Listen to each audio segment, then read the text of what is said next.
IIF 2025 উদ্যোগত ভাৰত ঔদ্যোগিক মেলাৰ ঘোষণা কৰা হৈছে আৰু খানাপাৰা পশু চিকিৎসা মহাবিদ্যালয় খেলপথাৰত হ'ব এই মেলা 30 অক্টোবৰৰ পৰা 2 নৱেম্বৰলৈ অনুষ্ঠিত হ'ব এই ঔদ্যোগিক মেলা মুখ্যমন্ত্ৰীৰ মুখ্য পৃষ্ঠপোষকতাত আয়োজিত ঔদ্যোগিক মেলাত দেশৰ 695 খন জিলাৰ 55,000ৰো অধিক সদস্যই ল'ব ভূমিকা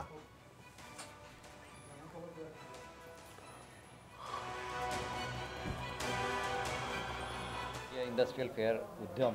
এটো মানে খানাপাৰা ভেটেনেৰি খানাপাৰা গ্ৰাউণ্ডত অনুষ্ঠিত হ'ব 30 অক্টোবৰৰ পৰা 2 নৱেম্বৰলৈকে 2025 চন এই IIF এইবাৰ 13 ইণ্ডিয়া ইন্ডাষ্ট্ৰিয়েল ফেয়াৰ আৰু য'ত আমাৰ যিবোৰ MSME আছে যিবোৰ ক্ষুদ্ৰ উদ্যোগ আছে ক্ষুদ্ৰ আৰু লঘু উদ্যোগ তেওঁলোকে পাৰ্ট লয়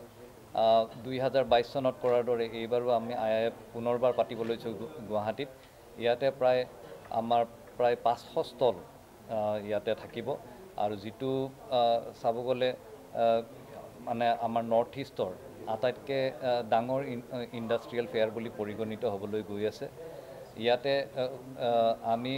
ওইনবাৰৰ দৰে আমাৰ যিখিনি ট্ৰেডিশ্যনেল বিজনেছৰ লগতে তাৰ লগতে আৰু আমি IIF 2025 উদ্যোগত ভাৰত ঔদ্যোগিক মেলাৰ ঘোষণা কৰা হৈছে আৰু খানাপাৰা পশু চিকিৎসা মহাবিদ্যালয় খেলপথাৰত হ'ব এই মেলা 30 অক্টোবৰৰ পৰা 2 নৱেম্বৰলৈ অনুষ্ঠিত হ'ব এই ঔদ্যোগিক মেলা মুখ্যমন্ত্ৰীৰ মুখ্য পৃষ্ঠপোষকতাত আয়োজিত ঔদ্যোগিক মেলাত দেশৰ 695 খন জিলাৰ 55,000ৰো অধিক সদস্যই ল'ব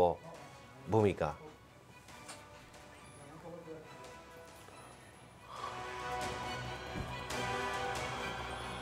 ইন্ডাষ্ট্ৰিয়েল ফেয়াৰ উদ্যম এটো মানে খানাপাৰা ভেটেনেৰি খানাপাৰা গ্ৰাউণ্ডত অনুষ্ঠিত হ'ব 30 অক্টোবৰৰ পৰা 2 নৱেম্বৰলৈকে 2025 চন এই IIF এইবাৰ 13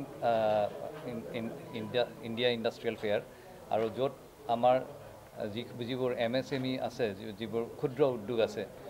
ক্ষুদ্ৰ আৰু লঘু উদ্যোগ তেওঁলোকে পাৰ্ট লয় 2022 চনত কৰাৰ দৰে এইবাৰো আমি IIF পুনৰবাৰ পাতিবলৈ গুৱাহাটীত ইয়াতে আমাৰ প্ৰায় 500 ষ্টল ইয়াতে থাকিব আৰু যিটো চাব গ'লে মানে আমাৰ নৰ্থ ইষ্টৰ আটাইতকৈ ডাঙৰ ইণ্ডাষ্ট্ৰিয়েল ফেয়াৰ বুলি পৰিগণিত হ'বলৈ গৈ আছে ইয়াতে আমি ওইনবাৰৰ দৰে আমাৰ যিখিনি ট্ৰেডিশ্যনেল বিজনেছৰ লগতে তাৰ লগতে আৰু আমি